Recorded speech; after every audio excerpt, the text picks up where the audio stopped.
Hello, everyone, and welcome back to Immigration Talk Show. I'm your host, Sam, and you're watching Daily Immigration Dose.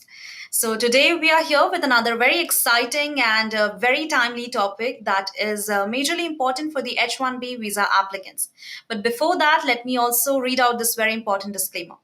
By watching our videos, you understand that the information shared, including user comments, is not a professional advice. Use at your own risk. Our intention is never to offend, it's just a casual exchange of ideas. All right, friends, after this very important disclaimer, once again, welcome back, everyone, and you're watching Daily Immigration Dose. We are streaming live at 4 p.m. EST. We are live on YouTube, available on LinkedIn, Facebook, X, and on Instagram as well. So do like, share, and subscribe to our channel. Our handle is at Immigration Talk Show. Also, friends, talking about today's topic that is what's new for H-1B 2025. Well, this is a question that is having in everyone's mind, not only for the H-1B visa applicants, but for every immigrant. Because maybe they are seeing someone who may file the H-1B visa application, or only might feel to file this one. But you know what? They have lots of questions, especially in Trump's era, and they are thinking that they may a lot of challenges and lots of changes will be there. But you know what? In every challenge, there's a hidden opportunity, and it's you who need to find it out. And we are here absolutely to help you, to guide you, and to make you aware about what's right and what's wrong. And to help me out in this webinar, to make this webinar even more insightful, I have my co host Rajni Parara. So, hi Rajni, and thank you so much for being here. It's so good to see you. Thank you so much, Sam, for that lovely introduction and for that great energy as well. It's always a pleasure being here on DID and also on Immigration Talk Show. This is a great platform to educate and to inform the immigrants about every immigration topic, and especially now that the H-1B season is coming up, the applicants are gearing up and preparing for H-1B, and I'm sure they must be in touch with their employers and with their attorneys so that those applications can be filed. So yes, we are here to tell them what can they expect and what changes what are the changes for 2025. So yes, it is, like you said, it is a very timely topic and also a very interesting one.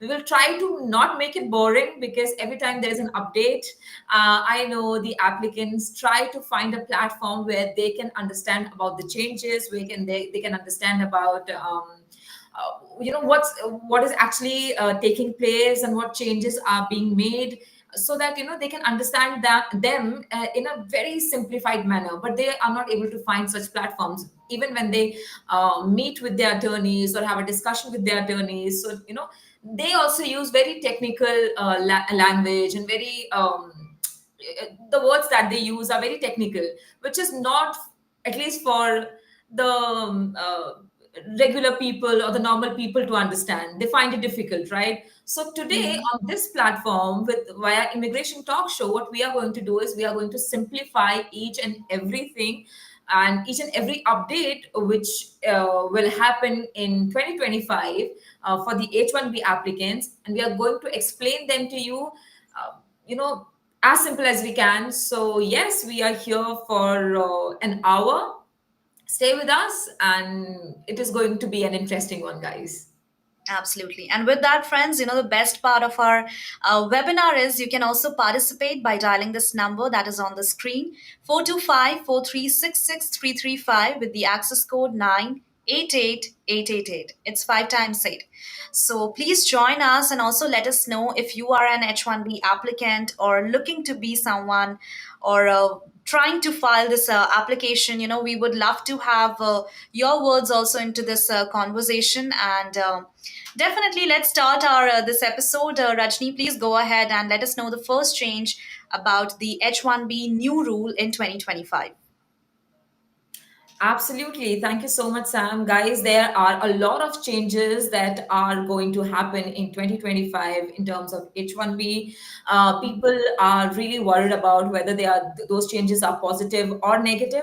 So, yes, mostly all the changes that we are going to inform you about are positives, or if they are saying positive, we will try to make them, at least sound positive to you. But trust me, it's not. that negative, and it's almost positive. So you also have to be positive. And yes, talking about the very first change, guys, I would like to talk about the very first, or rather I would say the biggest change. So of it is about the expanded definition of specialty occupation. Yes, guys, the expansion of what counts as specialty occupation. Now I know what you must be thinking, that what does that even mean, right? What is specialty occupation, for the ones who don't know or who are not familiar with this word?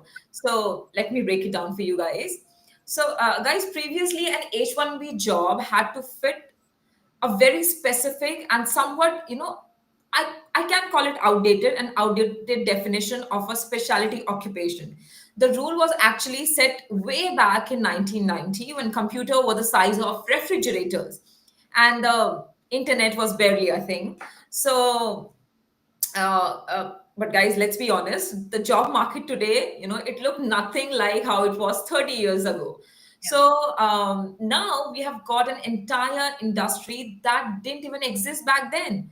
So maybe I can give you an example. So imagine your grandma or your grandmother, she tried to define what a good job in today's, if you ask her that, grandma, what should I become? Or what job should I look for? So your grandma, she will be speaking in the standards, in terms of how what the good jobs were in 1990. So she will give you examples like, you should go ahead and you should become a doctor, or maybe take an engineering job, or try to become a lawyer, right? So because that's what, according to her, the good jobs are. So but then now comes the question, what about AI engineers, cybersecurity experts, or maybe a renewable energy specialist? Mhm. Those jobs weren't on her radar, right? So now the H-1B rules, they used to be like grandma's definition, outdated and too narrow, because they were made in 1990. So now the definition of a specialty occupation has been expanded to include high tech and emerging fields like artificial intelligence, AI. Think of like self-driving cars, chatbots, and robots that might steal our jobs. Just kidding. But then also cybersecurity jobs, because in today's world, hackers are everywhere, right? So we need companies and we need experts who fight them. So those jobs also come into H-1B radar now. And talking about other jobs, and renewable energy, solar, wind, and green tech are also booming. So experts from these fields are also high in demand.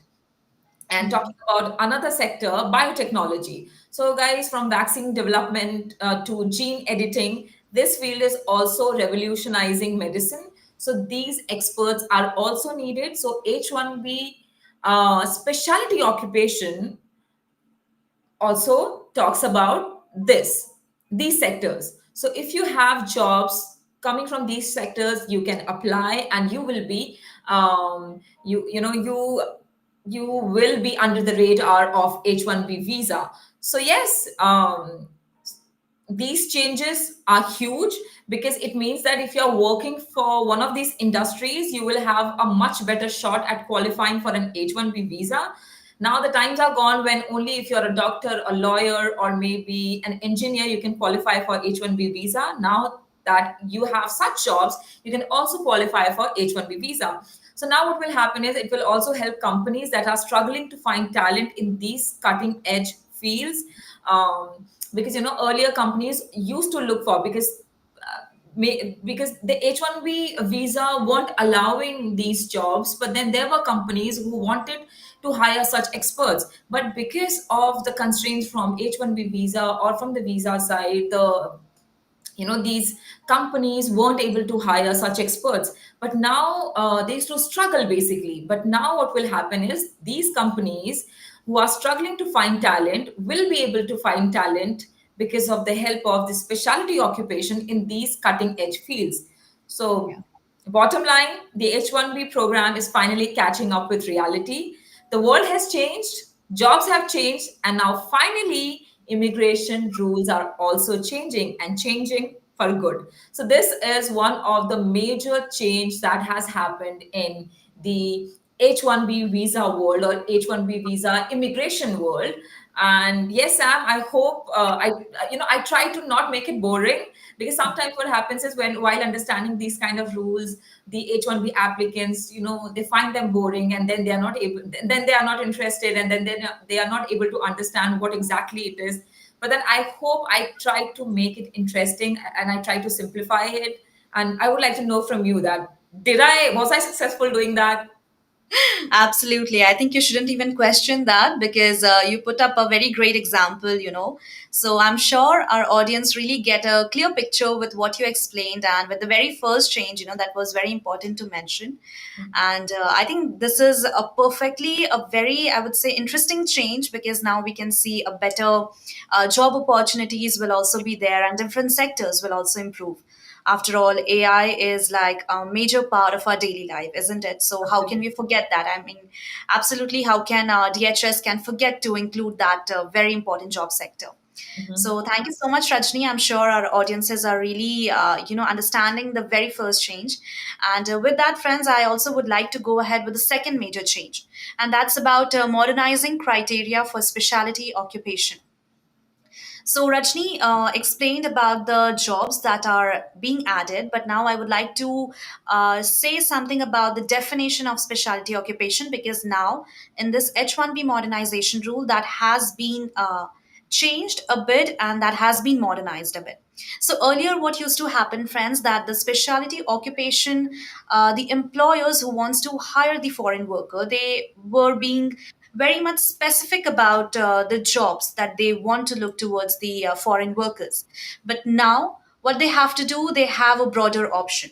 For example, if someone is doing mass communication, then earlier what used to happen that foreign worker needs to have another degree, maybe in anchoring or editing, or maybe a particular course. You know what the earlier the rules how it was, but now it's a little vague, it's a bit relaxed, it's a bit flexible, that even the employers, if any a foreign worker has any degree in mass comm, then they have a better chance to get the application. And this is a major change that is being that we can see in this year. And absolutely, for example, another like a company wants to hire a software engineer. So what used to happen before that they would need someone with a degree specifically in a computer science, obviously to qualify for an H-1B visa. But now with the new change, the new rule recognize that people with skills in software engineering, and they can come from a variety of fields like obviously mathematics, physics, and engineers don't do actually have the right background, but majorly they do maths, they do physics and something different from their field. But if the foreign worker, if they are having any field and not specifically about word to word occupation, then they still have the chance to get selected. And the company can hire for example the software engineer who didn't even done major in computer science. And this is especially important in areas like data analytics and machine learning, where the skills needed often, come from different fields. And yeah, these were major important rules. And also, to briefen up, I would like to say that this rule has made the H-1B visa applicants to make sure that it's more flexible for them because employers can hire workers who gain skills from various fields and not just one specific degree.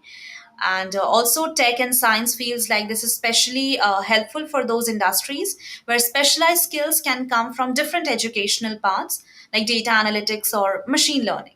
So Mhm. this is another very important change and a bit of relaxation for everyone, for the employers and for the employees as well, because this is going to make both of them work little easier. So yeah, I think this was the second change that I wanted to mention. And yeah, Rajni, please go ahead with the other one. Thank you so much, Sam, for making it so making them sound so simple. And that's another great change, I would say. And guys, I hope you are gaining. a lot of information and you are enjoying this conversation. If you do, then make sure that you like this video, share this video with someone who is interested in knowing about these changes related to H-1B visa and who's looking forward for the upcoming H-1B season. Make sure that you share this video with them. And also you can get on a call with us. Yes, we can have a conversation about how you're preparing for this upcoming H-1B season. So what you can do is you can dial this number 425-436-6335, and don't forget to put the access code, which is 988888. Yes, and with this, you can join us on this conversation on the show, and we can have a great conversation. We can know from you, and you can also share your insights. How do you prepare, what your preparation takes, and how are you preparing with your attorney or with your employer? What all steps or necessary steps are you taking? So you can share with us, and also not just with us but also with our viewers, and it can be helpful for a lot of viewers. So make sure that you dial this number, join us on this call, and yes, and also subscribe to Immigration Talk Show. So now talking about the next change, like Sam said, so guys, talking about the next change, it is about more flexibility for non-profits and research institutions. So all right, let's talk about this another big update, guys. It is actually a good news for non-profit organization and government research institution. So if you are a scientist, professor, or researcher who's dreaming to working in the US, this change could make your life a lot easier. But let me first tell you what H-1B visa cap is. I'm sure you must already be knowing by now what H-1B visa cap is. But for the ones who don't, let me also simplify this and explain what H-1B visa cap is. So, guys, the H-1B visa cap is the annual limit on the number of the H-1B visas issued by the US government. Every year, USCIS only grants 65,000 visas for most applicants, regular cap. And now an extra 20,000 visas for those with a US master's degree or higher master cap is issued or allotted. So that means only 85,000 applicants get selected. And since hundreds of thousands of people apply, the government runs a lottery system to randomly pick who gets a visa. So, to give you an example, I would like to say that suppose that you are trying to get tickets to a sold out concert. Tons of people apply, but now only few get in. So, and if you don't get picked, you either try again next year or look for another visa option. So now coming back to the another big update, which was like I told about nonprofits and research institutions. So now the question is, what's changing for nonprofits and research institutions? So guys, previously nonprofit organization and government research institutions were technically exempt from this visa cap, meaning they didn't have to go through this lottery. They were not allowed to get into this lottery system. However, the rules were very confusing before, and many organizations, they still struggled with the process. But now, what has happened is the government has strengthened and clarified this exemption. So now, I would like to tell you that what does this mean? So, number one, less red tape. The process is clearer and easier for universities and research organizations. No more worrying about the lottery. These organizations can directly hire talent without competing for one of the 85,000 visas. Yes, they don't have to worry about, the regular cap or the master's cap or about, getting into the lottery and then hiring. Now what can happen is these organizations can directly go ahead and hire talent without competing for one of the 85,000 visas. And now the next one is more global expertise. Now the US can attract the best and brightest minds in science, medicine, and technology. Yes, which is a very big benefit to these sectors. And guys, again, I would like to throw an example here. So now imagine that you're working in a top university and you are on a breakthrough in AI or maybe cancer treatment. So now they find a brilliant researcher from India or maybe China or Pakistan, Bangladesh, who can help. But under the old system, they might have been slowed down by paperwork. Now what can happen is this university can hire that researcher without having to stress about the H-1B lottery. So it's a win-win. It makes it easier for research institutions to hire new talent, and rather top talent, I should say, and it helps the US to stay at the cutting edge of technology, science, and education. So if you are in one of these fields, I think this change is huge for you and you should make the most of this change. So yes, Sam, that was about the another big change. I hope again I was able to simplify it and make our viewers understand about this another big change. Absolutely, absolutely. I'm sure our viewers are getting to know about these three very important changes that happened in H-1B 2025. And with that, friends, I can see a lot of comments. Nidhi is here, Lokesh is here.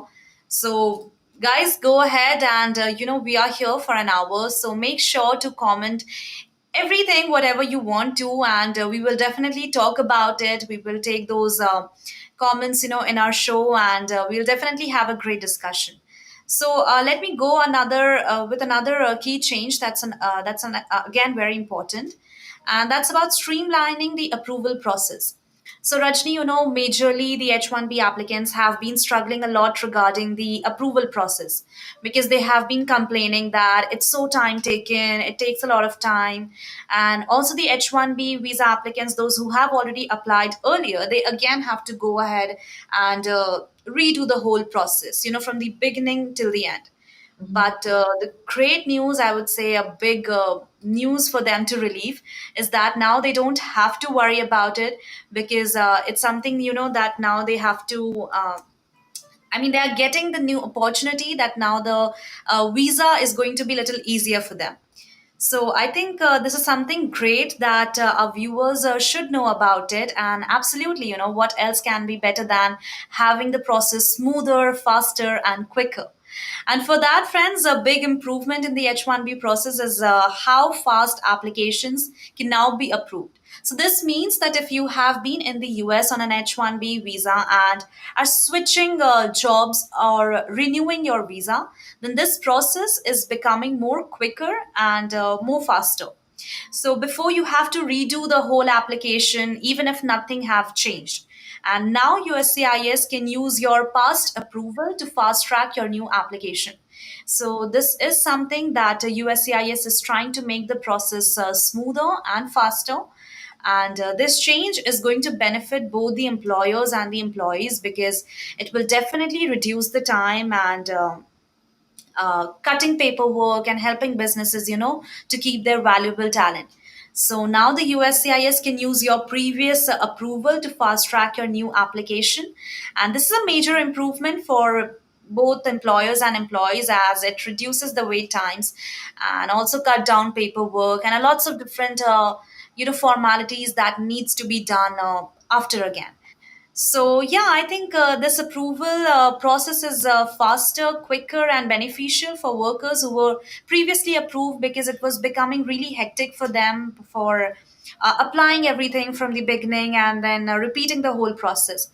But this is something very good, and it's going to be helpful for businesses because they can also keep their talented workers again, and this will reduce the burden on them also because it's becoming very difficult, and it's burdening even the process and making the process more difficult.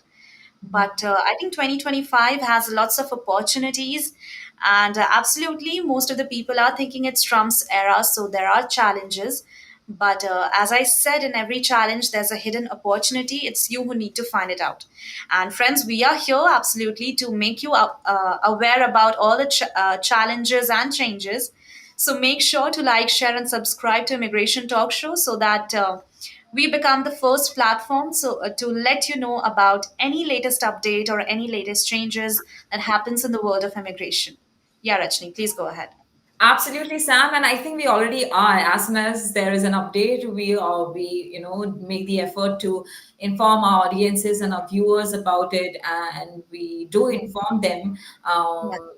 At least we try to be the first one to inform them about the necessary update. So, guys, but subscribing will motivate us more to do that. So make sure that you like this video, share this video with someone who wants to know about what changes are coming in 2025 for H-1B. So anybody who wants to know about the updates regarding H-1B, make sure that you share this video with them, and also subscribe to Immigration Talk Show so that we are every day motivated to bring more and more updates to you. But now, I see a lot of comments here from our viewers, and which I'm going to take, and also talk about the another big update. So, guys, there's another big update which is about extended flexibility for F1 students, which means no more visa limbo. So, this is another very big update, and especially for the F1 students who want to do a job, and who has applied for a job and landed a job and is looking and is wanting to do the job, but because of the visa was not able to. This change is another big change for them, which is definitely going to make them happy. I will explain this in detail. And but before that, I'm thinking of taking a short break. How about we take a short break and come back after some time and then explain this to you in detail? How about that, Sam? Absolutely, because after that we can have our more comments, we can have more viewers, so it will be better for them also, that they will get more knowledge. So, friends, don't go anywhere. We'll be here in just 1 to 3 minutes. Keep watching Immigration Talk Show, as today we are having a very insightful discussion with me and also with my co-host Rajni about what's new in H1B 2025. So keep watching, keep subscribing, and keep commenting. Thank you so much, everyone. Don't go anywhere. We'll be right back.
Hello, everyone, and welcome back after a very short break to Immigration Talk Show. I'm your host, Sam, and joined by very insightful Rajni Barara.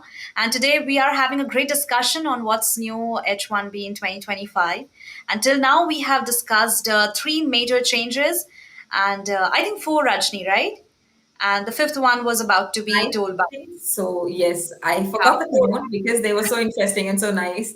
So even I I think forgot to keep a count, but I think it was the fourth four. one. Yeah, Yeah, absolutely. Four we discussed, and fifth one we were about to. yeah. So before that, I would also like to invite our viewers. It would be great if you could also join us, friends, on the given number that is 425-4366335 with the access code 988888. So dial us and let us know what do you think about this new rules and what's your call on that. Do you think it will bring more challenges or do you think it will bring more opportunities? So it would be great if you could also join us and make this conversation a wonderful one. All right, Rajni, please go ahead and let's continue with new changes in H1B. Absolutely. Thank you so much for that, Sam. And guys, before the break, like I told you, that the next update that I'm going to talk to you about is about the extended flexibility for F1 students. So no more visa limbos. I think Lokesh has also commented about this big change and this big update, which I will be reading after I explain you about this big update. So, guys, it is a good news for international students first, and especially those on F1 visas who are trying to switch on to H-1B. Yes, because I mean, let's be honest, right? Because before this change, the transition from student to employee felt a lot like trying to jump on a moving train. But then now it has become simple, now it has become easy. So now I think the jumping will not be that difficult. So before this change, guys, the F1 students applying for H-1B visa, they used to face an awkward and stressful situation. The problem was that there was a gap when their student visas expired and when their H-1B got approved. Yes, and during this time, what used to happen was the student couldn't work even if they had a job lined up for them. They weren't allowed to work, they couldn't work, and they had a risk of falling out of legal status because if they worked or they started working, then they had a risk of falling out of legal status. And sometimes they had to pack their bags and leave US. So that also used to happen quite a lot. So it was kind of like Sam graduating from college, landing the dream job, showing up on the first day, and the security is escorting you out because your paperwork isn't ready. So I know it's not the best way to start your career, right? But now that the change has happened, now it is giving you a new opportunity. So, like I would like to quote Sam here, like she says, with changes, challenges come, but with every challenge, there is a path of a new opportunity.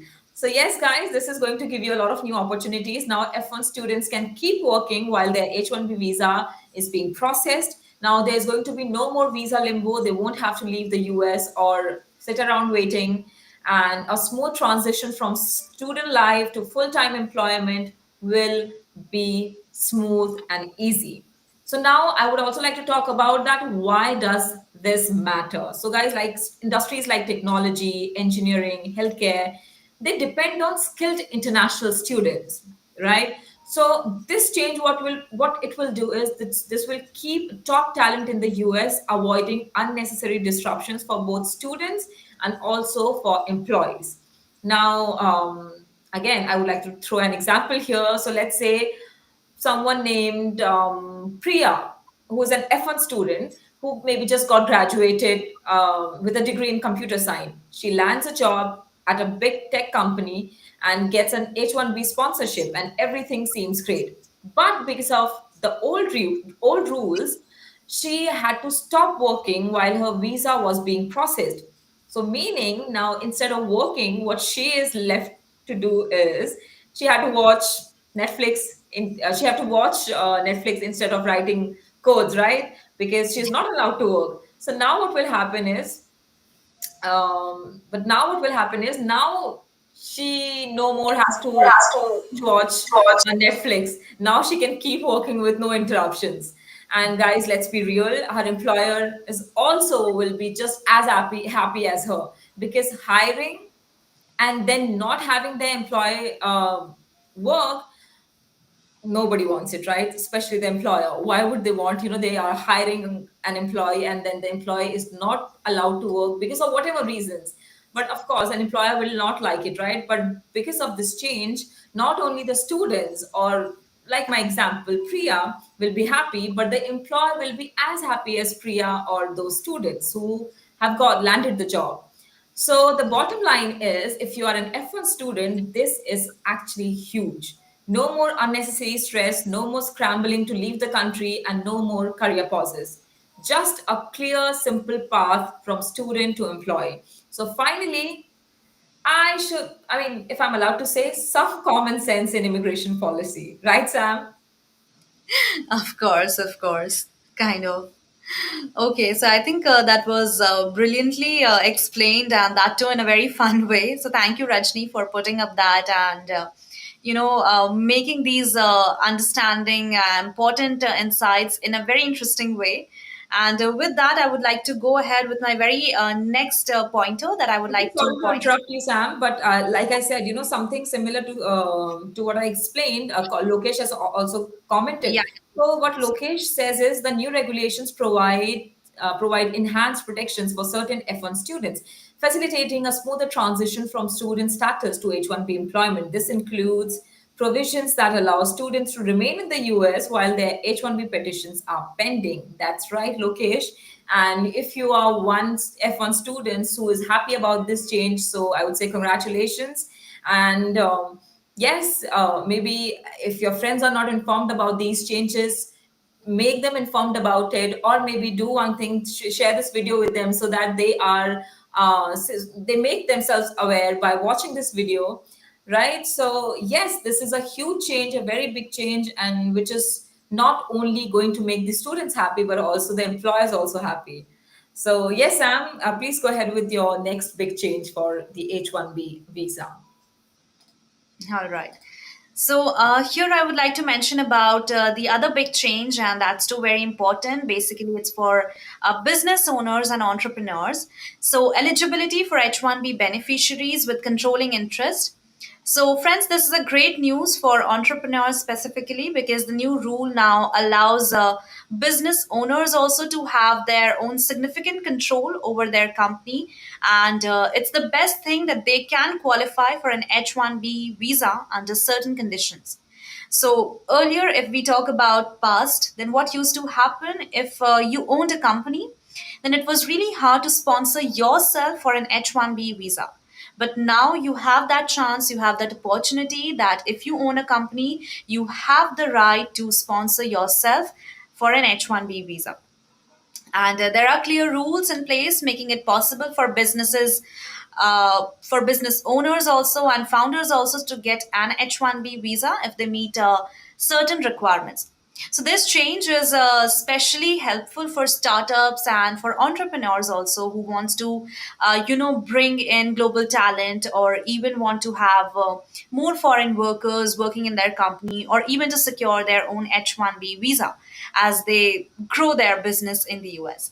So this change is very important for everyone, not only for the startup or for the entrepreneurs, but also the one those who want to work in the US because they have the better chance to work with these entrepreneurs and these business owners.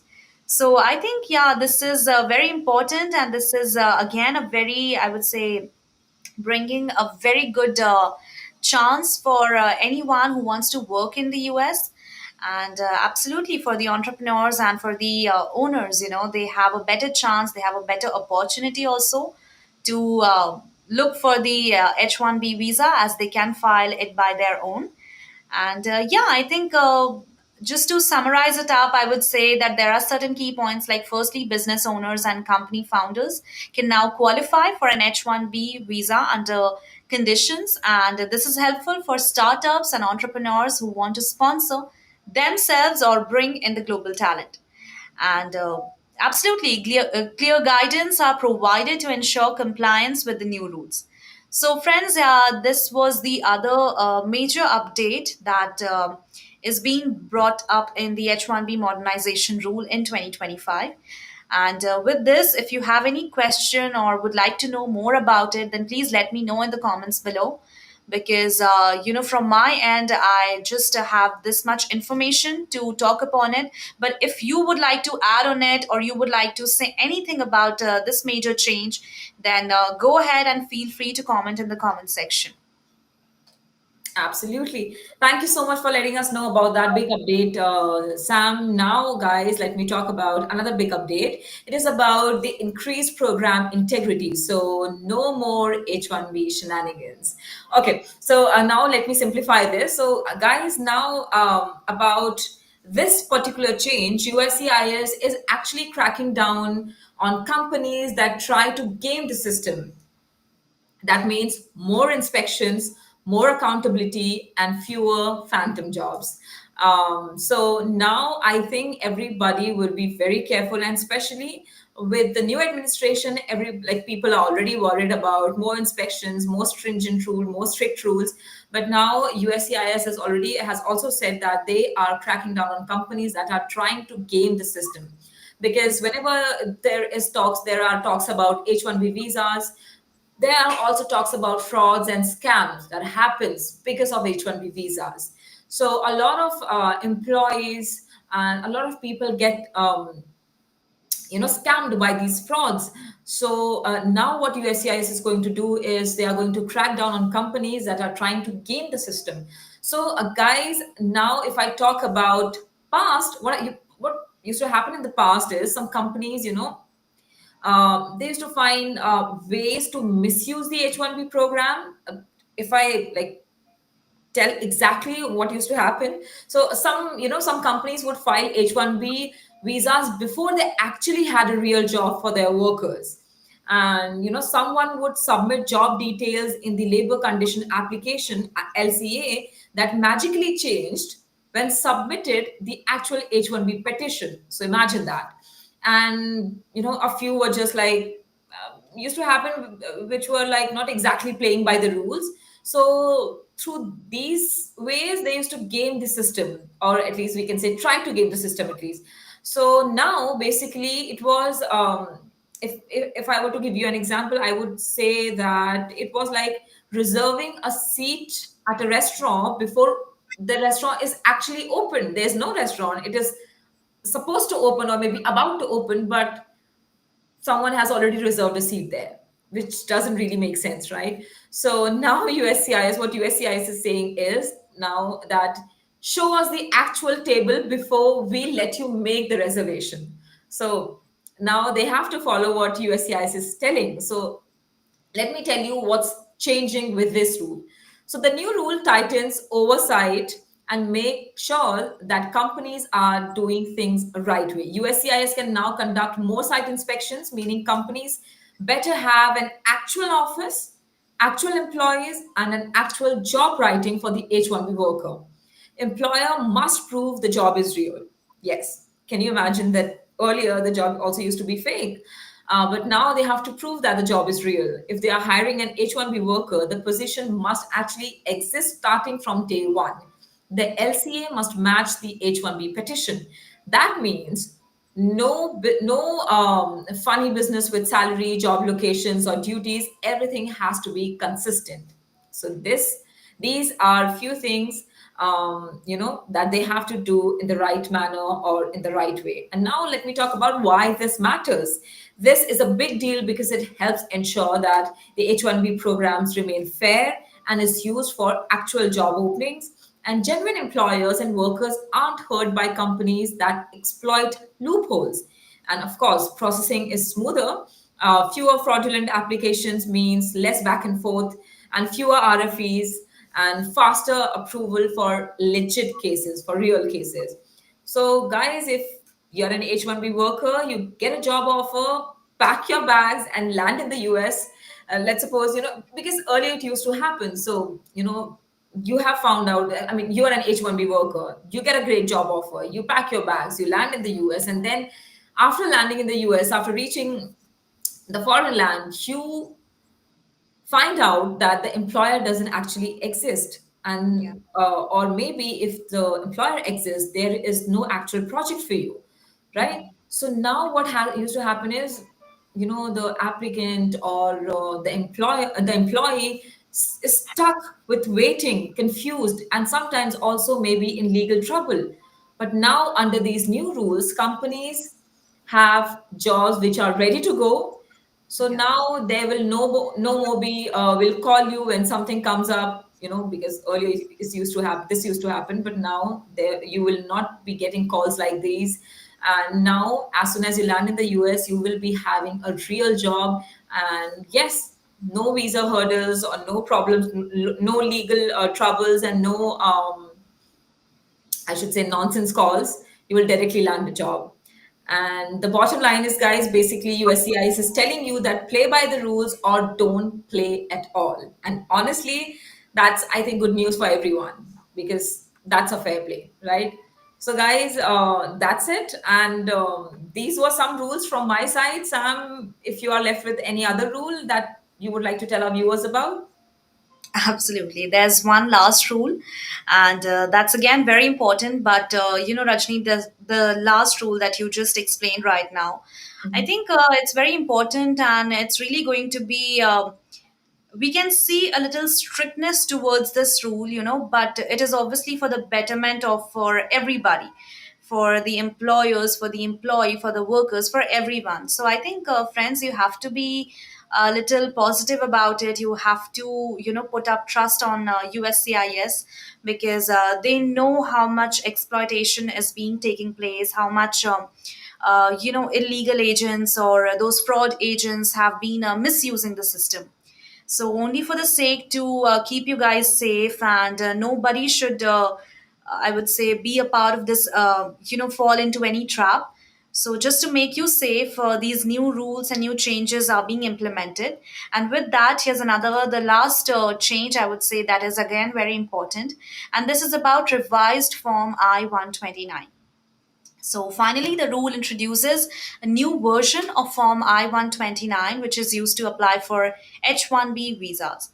And the starting date, we all know, friends, it was January 17, 2025. And all employers must use this form, the new revised I-129 form, which has been updated to collect more detailed information about the job and also the foreign worker. So this is actually designed to improve the processing time and ensure that the applications are as complete as possible from the start, and also trying to reduce the need for additional requests for information. So friends, keep this in mind that a new form I-129 is starting from has been started on January 17, 2025, and the updated form actually collects more detailed information to improve the processing time. And the goal, if we talk about the goal, then it is to reduce the number of incomplete or inaccurate application that majorly we have been finding earlier days. So now these are the steps, and I think, Rajni, we have talked all the changes that happened. That took place in the new modernization rule in H-1B. So with this, I think we are done with our information, and let's shift our focus to our comments, because Sure. I can see a lot of comments here. Madhvi is here, then Lokesh we already took, and Nidhi is here. So let's take Nidhi's comment. So Nidhi is saying about registration fee that increased to $215 per beneficiary selection process. Beneficiary centric approach. It would be great if you can explain in detail. Of course, I think we should explain in detail, but Nidhi, currently we are not, I would say, full of this information, because this is a basic information that we all know. But what's exactly about the registration fee and what's actually about the selection process, we So need to how do. about we do this tomorrow in our tomorrow's Daily Immigration Dose episode? I think that would be great, because we were about to cover these topics too. So let's go ahead and Nidhi, join us tomorrow again, because tomorrow we are going to come back with a very detailed explanation on the topic that you have asked right now. Absolutely. So, Nidhi, just be with us. Make sure that you are tuned with us tomorrow at 4 o'clock. Eastern time, and we'll be coming up with this another interesting topic, and we'll try to make it as fun as we did in today's episode, and we will try to simplify each and everything, and we'll provide all the details regarding this beneficiary selection process. So yes, maybe in tomorrow's episode. But for now, let's quickly take Madhavi's comment as well. Madhuri says applicants seeking an H-1B visa in 2025 must meet stringent educational and professional requirements, and minimum of bachelor's degree or a higher qualification in a specialized field related to the job is necessary. For industries such as technology and engineering, additional certification or extensive field experience may be required. Employers sponsoring H-1B candidates must comply with more rigorous labor condition application requirements. They must prove that hiring foreign workers does not negatively impact wages and working conditions for US workers. Absolutely, because guys, there's a lot of controversy also revolving around whether hiring H-1B workers also impact the American workers. I think it's fair. All these rules and all the rules that I and Sam has explained in today's episode, I think they are pretty fair, and also to the system, to the immigrants, and also for the American workers as well, because we try to explain, and also with the attorney shows, the attorneys also try to explain how the H-1B is not impacting, or I should say not affecting the American workers. But even then, I'm sure, being in the country, and if someone else is taking that job or maybe taking that opportunity, so one would feel that, right? So but if not by any other things or any other rules, at least by implementing such fair rules, this will not only help the immigrants but will also make the process fairer for the American workers too. So I think these rules are fair and correct moving forward for 2025. Sam, what do you have to say? Do you think they are fair? I think absolutely the rules. I would say that we are here with these rules and these new changes, and these are very important because these rules are for us only, because this immigration system is not very much fair right now. It has been misused. It has been abused. So, USCIS is coming up with new changes, and these new changes may sound a little strict, may sound a little restrictive, but I think it is for the benefit of us. And also, Rajni, here's another thing, because yesterday I remember I was having a show with an attorney, with an expert advice, I mean, with an expert immigration lawyer. Then she was saying that H-1B visa, it's not possible for the, I would say, for the employers. They have to follow the legal, I would say, the legal rules that has been implemented on them. And it is a rule to them that they have to look for the American workers before hiring the foreign workers. So this is, I think, clear enough to understand that there's nothing that American workers or American jobs are being snatched away from the foreign workers, because it's their right. The H-1B worker, I mean, they always have, been a second choice for that job position. They are not the first choice. If they are not getting any qualified applicant in their own country, then only they are looking forward to the other country, right? So that's how the H-1B visa, I would say, hiring works. So there's nothing to be questioned on that H-1B workers, their jobs are not safe, or their jobs are being snatched I agree. away. But Sam, I mean, sometimes it also happens, right? Like I said about gaming the system, there are people and there are frauds and scammers who try to game the system, who try to take benefits of the loopholes, right? So by taking benefits of the loopholes, they try to take the advantage and hire foreign workers who are less expensive or who may be cheaper in comparison to American workers. So this is how also they try to game the system, right? I know. I mean, with with what you're trying to say and what that expert was also trying to say, with that attorney was also trying to say, that how the foreign workers are always a second choice. They are not over. They're not selected over, or they are not over the American workers. But then of course, we can't also neglect the scammers and fraudsters, right? Yeah. So I think by implementing these changes, this is making the process fairer and improving the system, I should say. Absolutely. And that's how, it should be. We have come up with lots of different changes, and there are so many things that is going to happen in 2025, but it's definitely going to happen for us only, for our benefit, for making the system a better one, and to make the process more fairer, more flexible, and quicker as well. Because we have seen, for everyone, for non-profit also, for entrepreneurs, for business people, for students, for everyone, every category, the process is being trying their best to make the process smoother.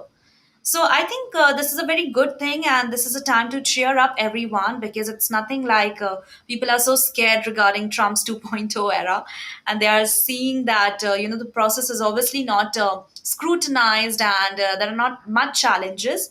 And even if there are, then friends, it's only to make your skills more developed, to make you more aware that you are more skilled. So just keep on improving your, I would say, skills, and keep on focusing into more productiveness, and keep on working hard, so that you can get your H-1B visa as soon as possible. Absolutely. Thank you so much, Sam, for those motivational words. But for now, I think we are done with today's episode, and that's it from the updates from my and Sam's side. Guys, it was great engaging in today's episode, and also about, and also telling you about what these updates are and how are they going to impact the H-1B visa workers. But now that's it from our side. We'll be meeting you all very, very soon, or I should say tomorrow. But for now, we'll have to take your leave. And thank you so much for joining us in this webinar. Thank you so much for posting your comments in the comments below. But we'll be meeting soon. So get your questions ready for tomorrow's daily immigration doors, or maybe tomorrow's webinars with our attorneys. You already have seen the events, because the events are already created. You can go and subscribe to Immigration Talk Show, and also press the notification bell so that you are notified as soon as we go live with our attorneys on those webinars, and also as soon as we are live with daily immigration doors. Yes, stay tuned and keep yourself updated. Make yourself aware about each and every immigration update with only one and only Immigration Talk Show.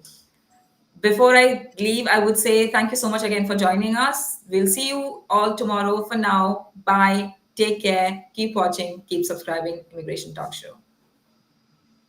Goodbye.